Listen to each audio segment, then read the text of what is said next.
Morning, everybody. We'll just give everyone a minute to trickle in here and we'll get started in about 30 seconds.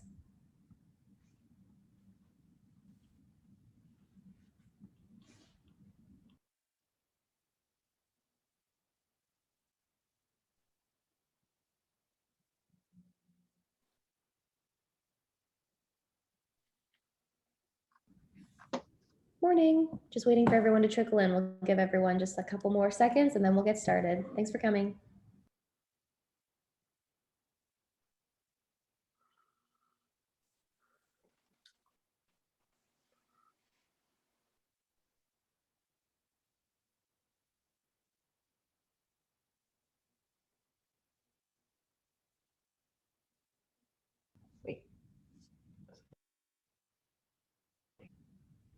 All right. Good morning, everybody. Welcome to today's Business Support Series webinar on advisory boards. Thank you all for joining us. We know it's a beautiful day out there. Someone mentioned this morning that it'd be a great day for the golf course, but we're glad you're here with us instead. I'm Emma Minchevsky. I'm Communications Manager with the Halifax Chamber of Commerce, and I'm your host this morning. Our guests today are discussing advisory boards and why your business should create one. Thank you to everyone who submitted questions for our presenter in advance. When we get to the Q&A, feel free to type any other questions into that Q&A box at the bottom of your screen. Our presenters this morning are Owen Sagness, Chief Executive and Advisor for C-Level Executive Solutions, and Colin Mason, Chief Marketing Associate with C-Level Solutions. Welcome, Owen and Colin. Thank you so much for joining us. Over to you two. Well, hey, thank you. We're happy to be here this morning and really looking forward to a good interactive session. What we wanted to talk about this morning, as Emma mentioned, is advisory boards and the benefit to your business, why you might actually want to have an advisory board for your business, as well as some of the considerations around actually setting one up. So I'm going to move to the first slide after this one. I don't know if I have control here. I'm just going to, here we go. Thank you. There we are. So I just want to put up a photo of somebody that hopefully everybody knows who this guy is. Pretty famous business person. Great things in business are never done by one person. They're done by a team of people. And he should know.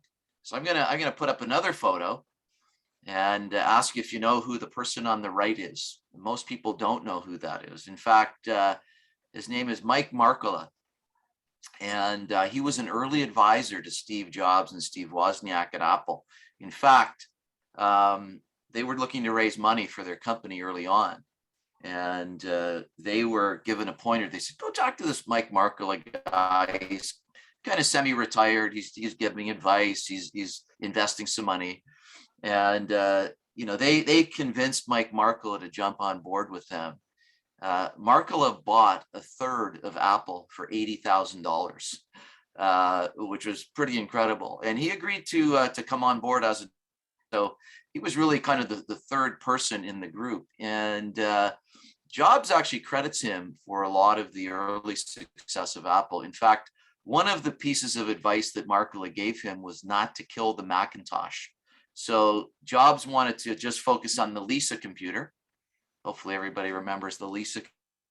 Maybe some of you don't, but we all certainly know what a Mac is. And the Mac survived because of Mike Markkula and his advice.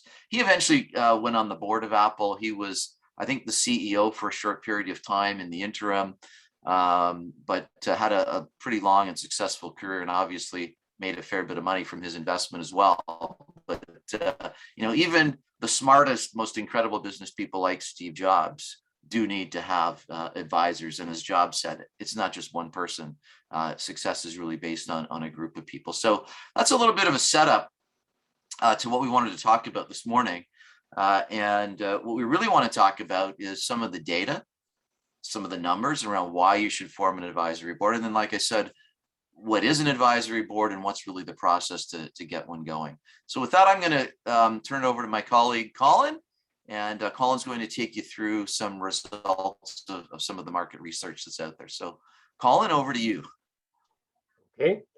Good morning, everyone. Owen will be back shortly. He's going to go through the pros and cons and the how-tos of setting up an advisory board, with which he's had a great deal of experience as a member of advisory boards, and also being a CEO working with an advisory board.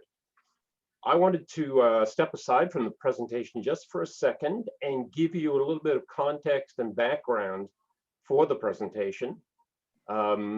I guess I'm going to try and answer the question, who are these C-level guys and why are they advocating for advisory boards? So our interest in the topic, if I can get control of the slides here, here we go. Oh, let's go back a little bit.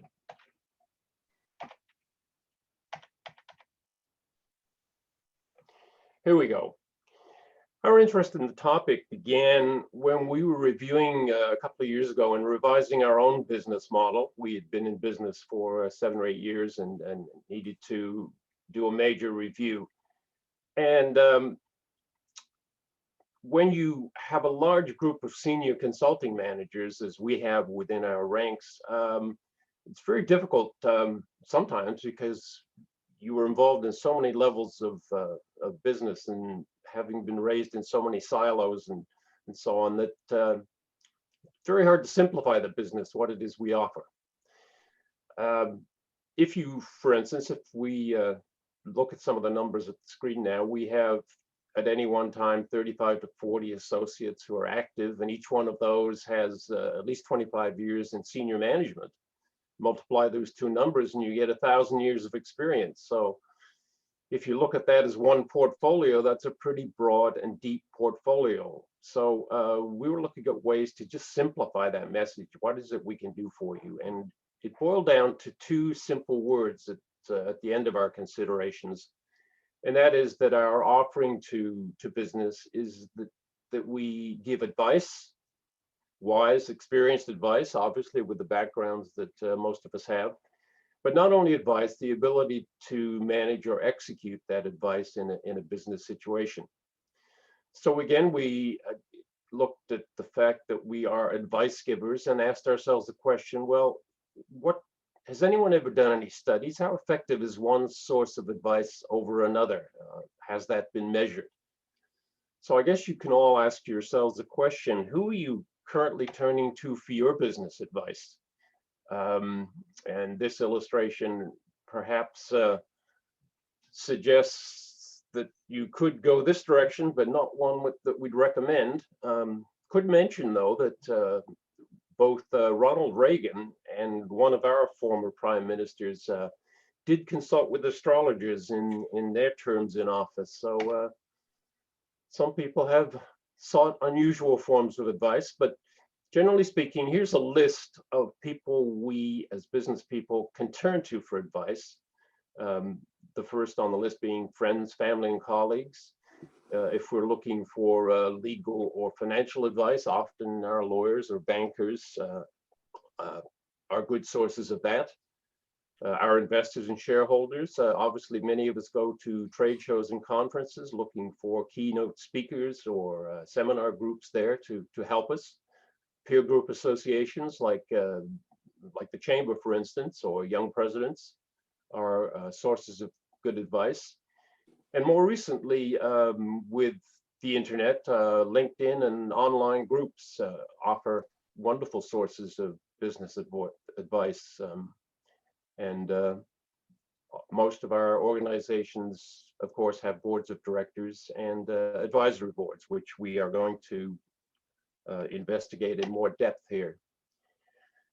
We, in doing some of our research, in trying to evaluate or understand if anyone had evaluated sources of advice, came across this study. And this is kind of a wonderful study because it is Canadian, so it's very pertinent.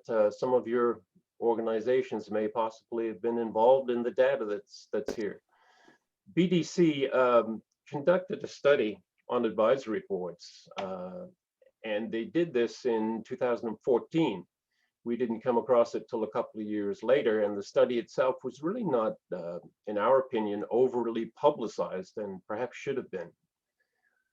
The database that BDC chose was the client's its client database of 28,000, and they found that of their 28,000 clients that they had done business with over the years, about 1,047 had advisory boards at the time they did the study. And so they decided to compare how those firms did in a business scenario relative to a control group that they chose who had no advisory boards. And there were two phases to their study. First, they did some personal interviews with the CEOs, owners, senior officers. And then they did what amounts to an audit. So they looked at the financial results, at the profits and profitability over that same period of time. The interviews they did led to them getting some feedback from CEOs and leaders in their study. When they asked the question, why did you form an advisory board in the first place? And this is a selection of some of the answers that were given, that the firms were looking for complementary expertise, simply needing advice and support on a particular decision. Some people made the step because they thought it was simply a sensible business decision. Helping growing the business, and many other reasons were given. Not one in particular stands out here. The other benefits, or the other question that was asked that led to a listing of these benefits, is the leaders were asked, how else did taking on an advisory board help your situation in business? And these, again, are the kind of answers they got, that it improved strategic business choices, helped them broaden their skill base, led to creativity, new ideas, innovation, improved the company reputation, helped them avoid mistakes, and so on. So in general, a very positive experience with having advisory boards. But then the thing that was perhaps of most interest to us is the metrics around having or not having an advisory board. And these results really made us sit up and take notice as a group. And what you're seeing on the screen here now is a comparison of 3 years of business without an advisory board compared to 3 years of business with an advisory board for the same organization. And these are average numbers for those 1,047 companies. So these are definitely very significant results. Two areas were investigated. The first was sales levels. How did revenues from sales fare before having an advisory board and after? And the second was productivity. Let me just touch on the sales first. The firms with advisory boards over the first 3 years, so prior to having the advisory board, their average sales increase was 22.9%, or about 7% a year, which is not bad for most businesses. I know when I was in sales, my senior executives, my boss always wanted a 10% increase per year. So firms doing it about 7% would be considered to be doing just fine. After having the advisory board, though, and this number is rather astonishing, sales tripled. So the same company, or the average of those 1,000 companies, enjoyed sales of almost 22% a year after taking on an advisory board. The same kind of extraordinary performance happened with productivity, which can be judged as being roughly the revenue or profitability generated from sales versus the cost of producing the product or service that was being sold. So productivity prior to the advisory board was an average of about 1% per year, or 3.2%. After taking on the advisory board, that number doubled to 5.9%. So these are significant numbers, and they certainly made us sit up and take notice and say, well, if one can improve sales levels and productivity levels by taking on an advisory board, why wouldn't firms do that if they have the opportunity? But the fact is that only 6% of Canadian SMEs have advisory boards, or at least when BDC did the study, it was 6%. It's probably a little more than that now, but I doubt whether it's still not single digits. Of the 6% of the SMEs that had advisory boards when BDC did its study, only 3% had advisory boards and board of directors. Another 3% had only advisory boards. 19% of their database had only a board of directors with no advisory board. And 3 out of 4 companies in the BDC database had neither advisory board nor board of directors.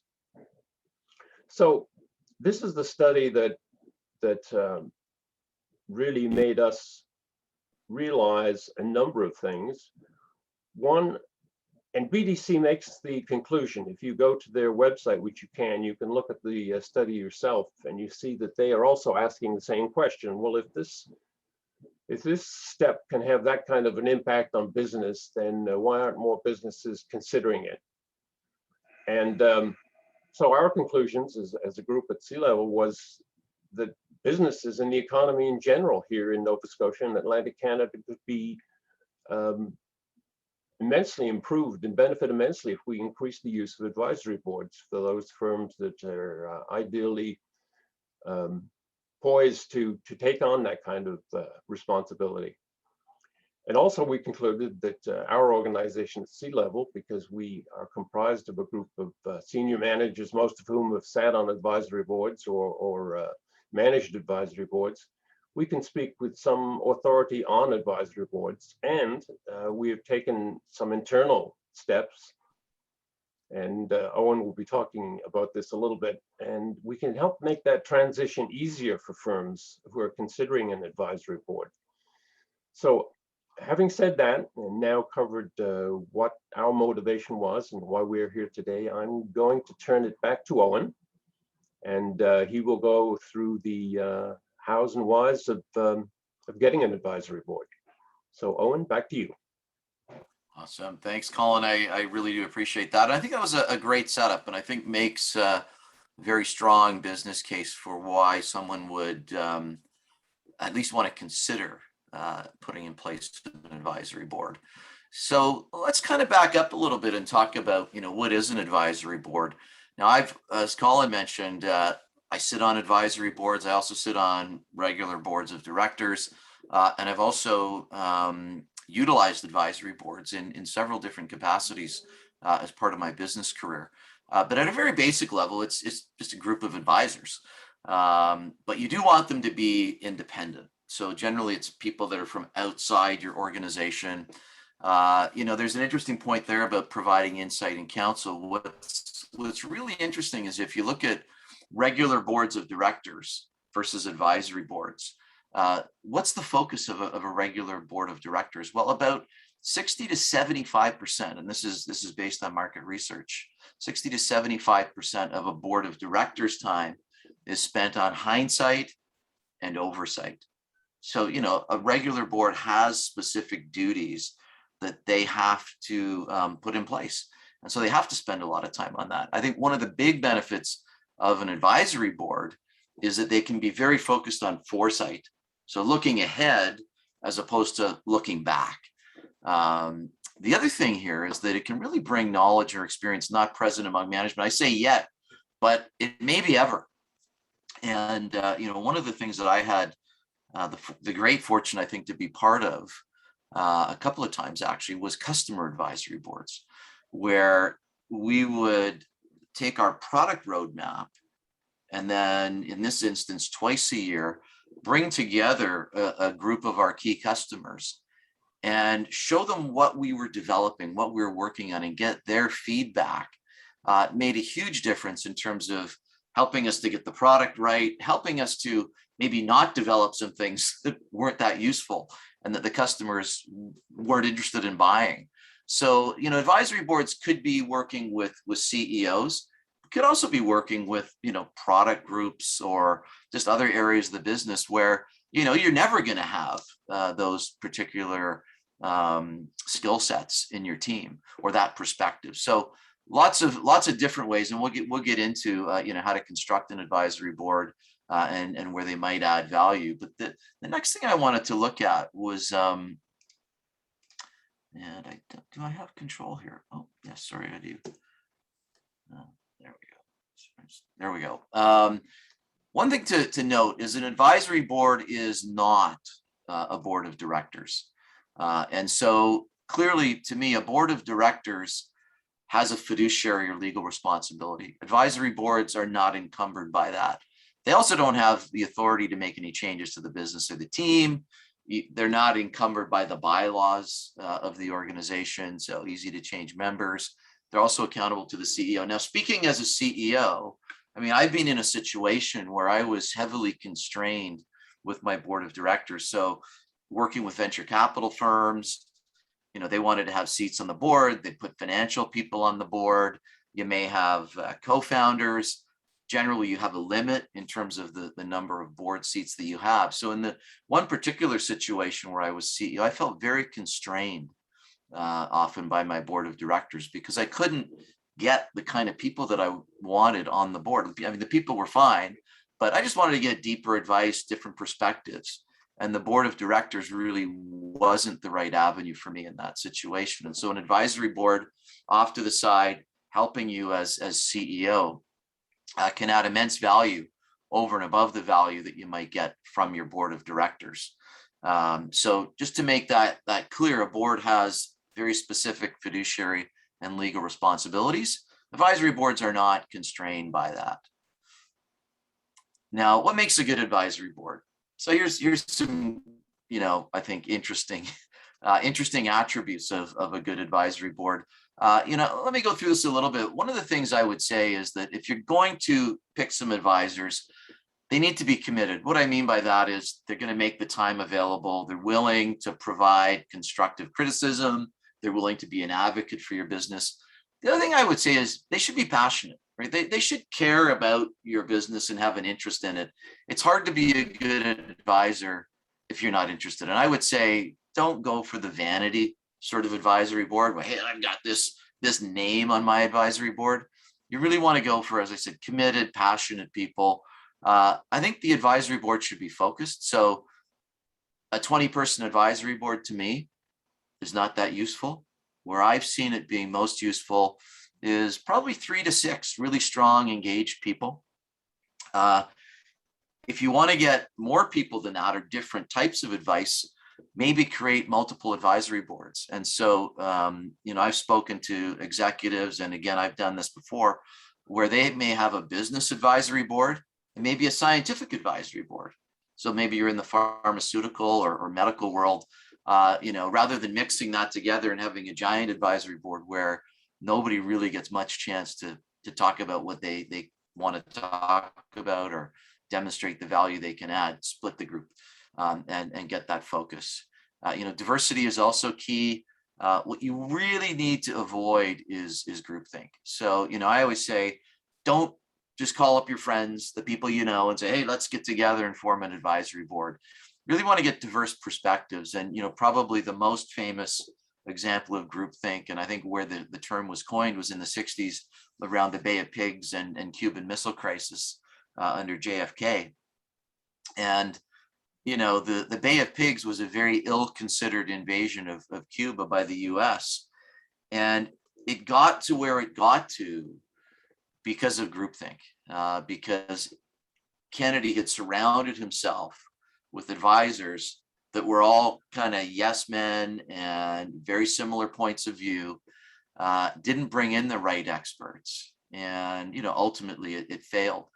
When the Cuban Missile Crisis came along a little bit later, it had a very different group of advisors. And, ultimately that worked out quite well in favor of the US. But, there's lots has been written in the past about groupthink and the Bay of Pigs and how groupthink really leads to poorer decision making poorer outcomes.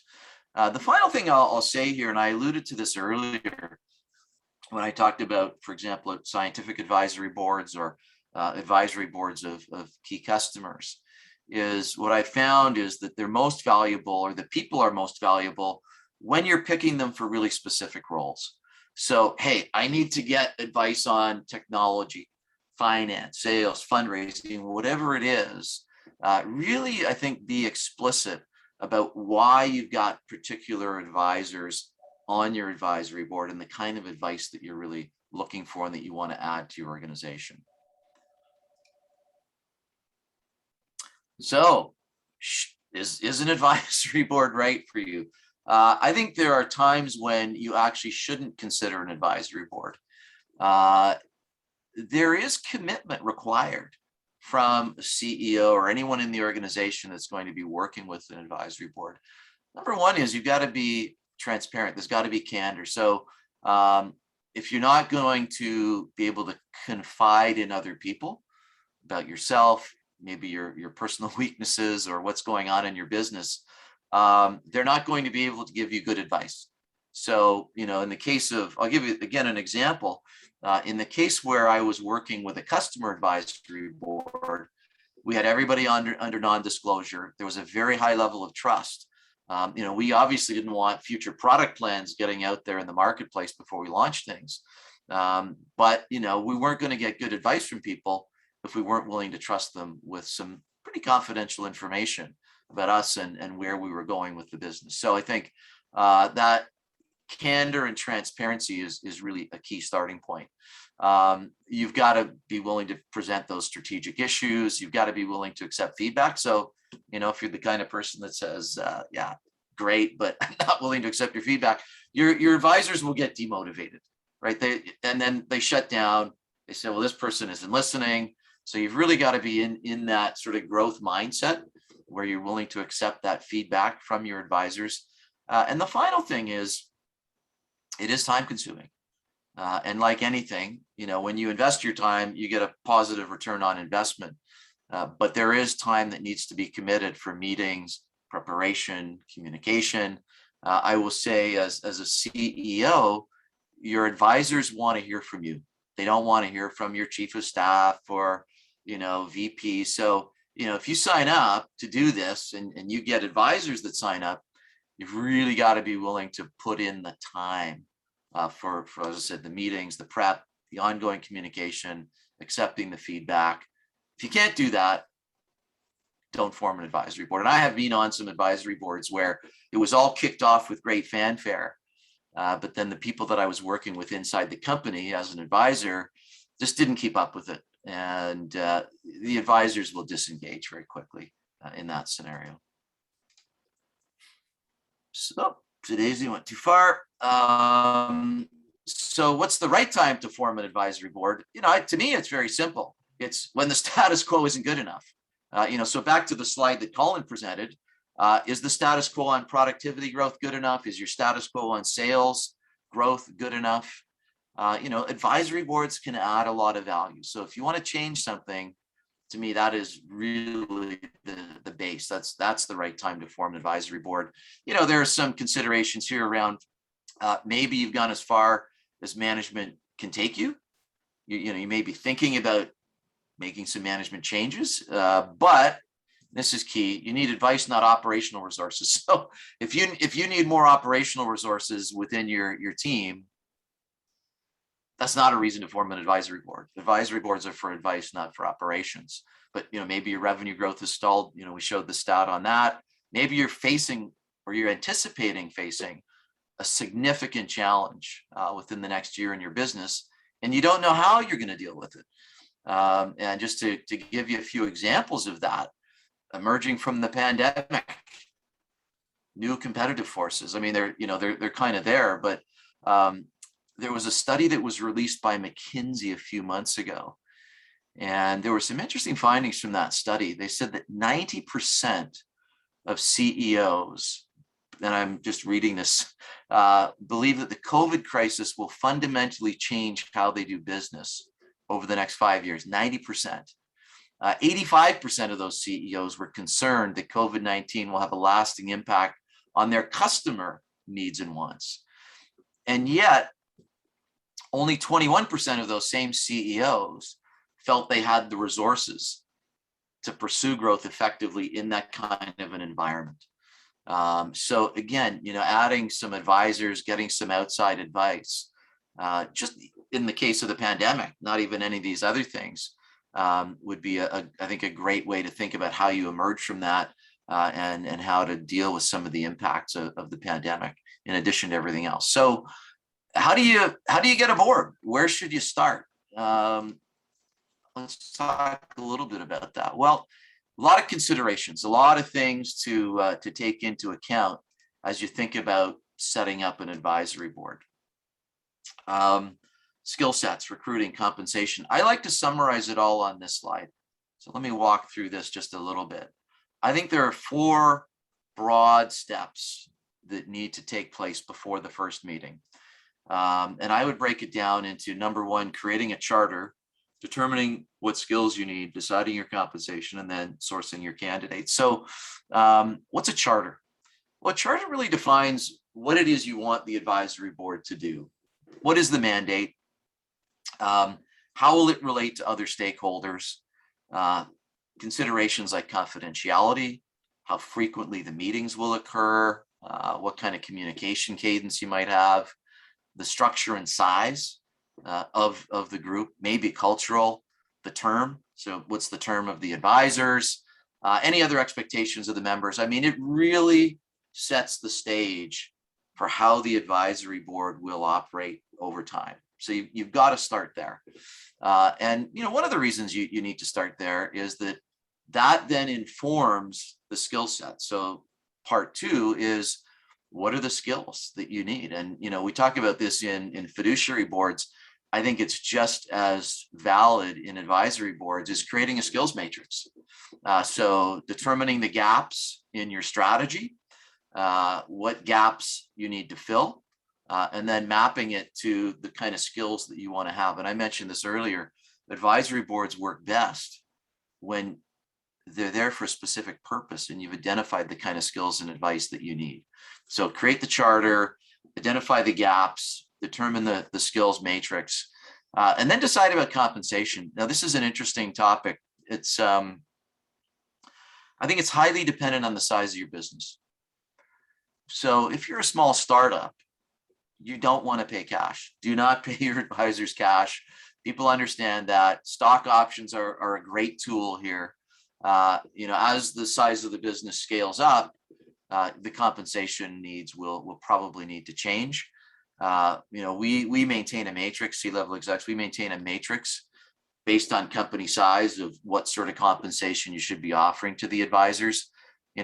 Obviously this is not a full-time gig, so the compensation is not huge in any case, but you will need to decide the compensation. Then you can move into sourcing. So that's stage 4. So you've determined the skill sets you need. You've determined how you're going to compensate people. This is when you're going to run the recruitment process. And ultimately, once you've got your candidates, then you go into a process of planning for that first meeting. So you probably don't know who this guy is. It's Peter Drucker. Peter is a pretty famous business consultant. I love this quote. Time is the most valuable resource, but you can't rent, hire, buy, or otherwise obtain more time. And I can tell you, speaking as a CEO, there are so many demands on your time. And, I've had times when I thought, I really should set up an advisory board. And then I said, no, I don't have time for that. Right. So back to when not to form an advisory board. And it's really unfortunate if you're in the situation where you think, man, I could really use outside advice to supplement my board or to help out my product team. And the reason you don't do it is because of the time required. And I think that's really, back to how Colin introduced the C-level execs and our value. It's really about, I need to do it, don't have the time, getting an outside facilitator, I think, can help a lot, just in terms of speed of execution. A group like ours, Colin mentioned, we've got 1,000 years of experience within the team. So you could get someone to kind of get you up and running quickly. Then you could maybe swap those people out later as you go through the recruitment process. And it really as well gives you the flexibility. So, for 6 months, I need somebody who's a finance genius. Later on, maybe I need somebody who's a governance genius or a product person or has some kind of scientific skill set. It gives you flexibility to draw upon a portfolio of individuals. And so that's, oops, I didn't advance the slide there. So that's kind of I think the benefits of outside facilitation. And then, these are just some of the folks, a lot of folks that you may know, some pretty senior business people from across Atlantic Canada. I'm having real trouble here with the slides. So, to me, the bottom line, and just to kind of close out the formal part of the presentation, is that why wouldn't you have advisory boards? I think the business case is pretty clear. As I said, if you can manage the time, if you can, commit to being transparent, you should look at it, right? And back to the BDC study, 80% of the owners and CEOs of small and medium enterprises with advisory boards would do it again. So absolutely, they recognize the value of doing that.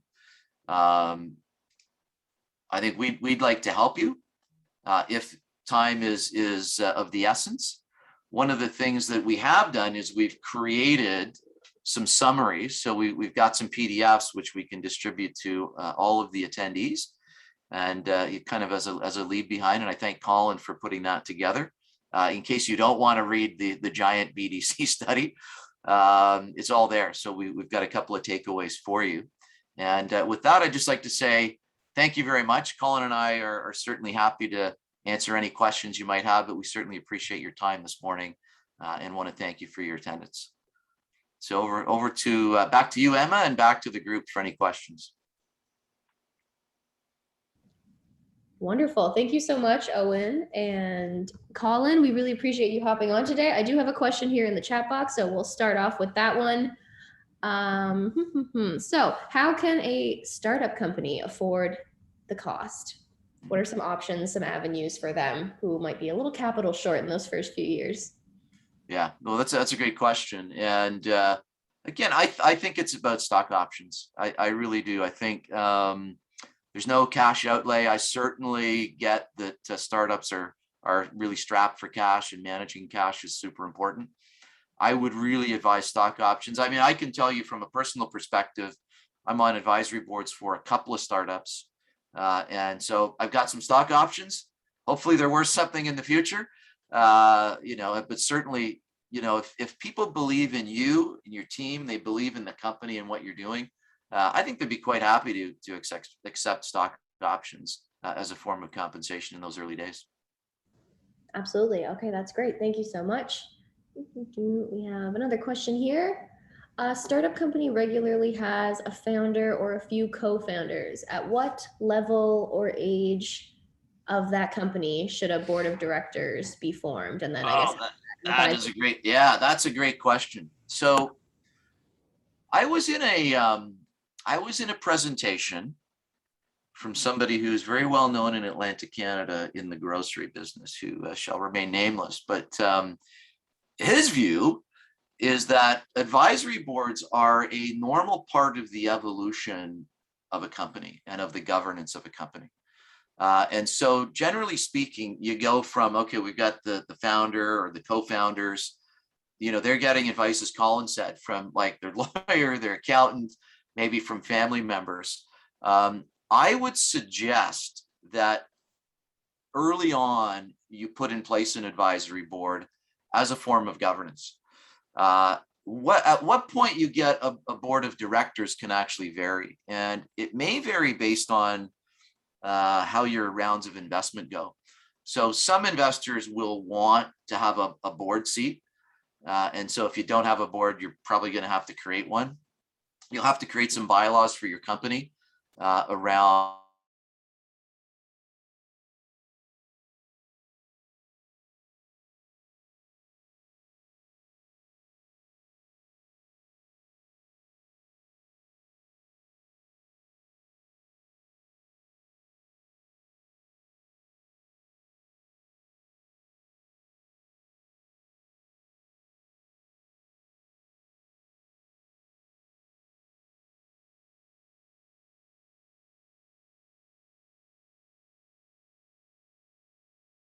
of an organization. If you look at the BDC study, SMEs are anywhere from 1 to 500 employees.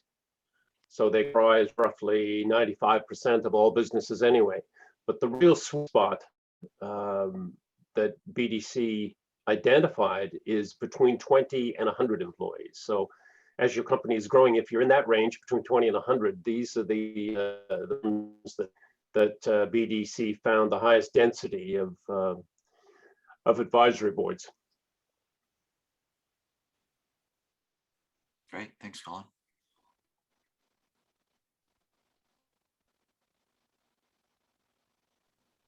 Hello, I have returned. Sorry, we lost Wi-Fi for a You second. went out to play around the golf, did you, Emma? You know, it's such a nice day. I just didn't want to miss my chance. The beauty of online events. Thanks for sticking by us, everybody. Oh, okay, perfect. Did you answer this question that just popped up? What is the best? We're on another question, I think. Yes, okay. What is the best method for identifying individuals with the skill set required? Did we answer that one?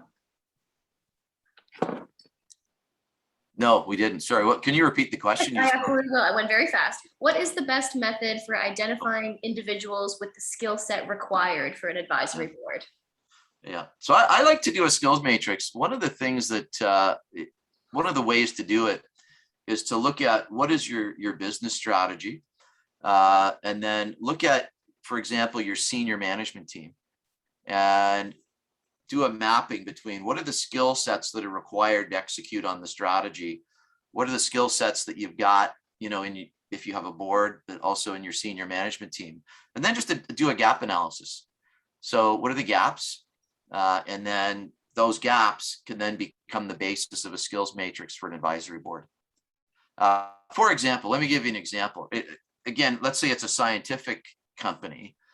So you may want to have some people that are key opinion leaders in the scientific world, or have very specific skill sets that you don't have, or you don't feel you have enough of to be able to execute your strategy. Or, you know, I'll go back to the product advisory board that I did one time. You know, we just didn't have the deep knowledge of how the customers were using the product. So, you know, we had smart engineers, smart product managers, but they weren't using the product every single day. And so we said, look, our gap is we really need to understand how people are using the product day in, day out. You know, what are the limitations that they're finding, and where do they see their business going, so that we can evolve the product in that direction. So it's really kind of about your strategy, the skill sets you have, doing the gap analysis, and then supplementing, I think, the gaps with the advisors. Perfect. Okay, that's great. Thank you so much. And up next we have, how would you physically identify or recruit those individuals? Would it be a similar process to any other vacancies in the organization? Yeah, again, yeah, it could be. So number one is, if you want to move fast, you might get some outside help from a company like us, like C-Level. You could go to a standard recruiting firm, use your network. You know, I had a discussion with a CEO recently, and where we landed was he was going to have half the people on the advisory board come from his network and half from outside. So he said, okay, I'll take on the goal of filling half the seats. You guys take on the goal of filling the other half. You could post it on LinkedIn, you know, it's a more recruiting process for sure. I don't think there's any, I don't think there's anything super unique about, these advisors. But, if you do want to move faster, then it might be good to get an outside facilitator or firm to help you with that. Absolutely. All right. Thank you very much. Would your advisory board have any kind of legal position within the organization? Are they separate? They don't have any legal standing? Yeah, so that's a great question. Maybe is I think is the right answer. So generally speaking, your board of directors has fiduciary and legal responsibilities. Your advisory board may or may not. So generally speaking, the answer is no. But part of that will depend upon the charter. One of the things that you might want to consider is having a non-fiduciary statement in the charter of the advisory board, and just being very, very explicit about that, particularly in larger organizations or publicly traded companies where there may be activist shareholders or some kind of legal risk. It can be important to explicitly state that in the mandate, that there is no legal or fiduciary responsibility of the advisory board. Another thing that you might want to consider, again, in a larger organization, is can your insurance be extended to the advisory board? So I don't know if D&O insurance can be, but you may want to provide some level of protection for the advisors, or they may actually demand that. But generally speaking, put the non-fiduciary statement in there and make it very clear that these people are advisors, they're independent of the company, and they're not employees or directors or officers. Just to add to that, Owen, and you can speak to this as well, I'm sure. One of the real nice benefits of an advisory board is the flexibility, so that exchanging members can be done very readily. So for instance, if a company is going through a startup and they need an initial marketing launch, they might bring in someone like me to help with that. But in fact, once the product is launched, I'm no longer needed. So you can trade my position on the advisory board for someone else who might be more needed, perhaps operationally or so on. And I'm sure you've had experience with that, but a lot easier with an advisory board to make those kinds of changes when you need to, as opposed to a board of directors. Yeah, where a board may have fixed terms and limited numbers of seats. And in fact, one of the advisory boards that I'm on, the co-founder just cleared out half the advisory board. I got to stay, thankfully. Yeah. But he just said, hey, the company's reached a phase, and the reasons that we had some of the advisors, those reasons no longer exist. So we're just going to swap it. Your golf game wasn't good enough. Yeah. I don't know. It happens to the best of us. So it's very easy to evolve then. So very flexible. That's good to hear. How can you ensure effectiveness of this board? Is it on you to kind of step in and make sure they're doing what needs to be done? Is there a way to set the framework? So yes, I think it is on you as the CEO or whoever the sponsor of the advisory board is. It is their job to ensure the effectiveness. I think it comes back to the charter. So making sure everybody's on the same page and understands the expectations. It's back to how you fill the seats, making sure you've got committed and passionate people on the board with the right skill set. But it's also about how good is your prep? Are you making the time for communication? One thing that was just having a discussion with some of the C-level exec folks is, in this world of virtual versus physical meetings, is it important to have physical meetings? And the conclusion we came to is at least the first meeting should be in person. You really want to have the team gel. And if the team doesn't gel, it's going to be really hard to have an effective advisory board. And then another one is have a postmortem, particularly after the first meeting. But maybe after every meeting, is follow up with each of the members of the advisory board. Hey, what worked? What didn't work? What should we stop doing? What should we start doing? Kind of a start, stop, continue.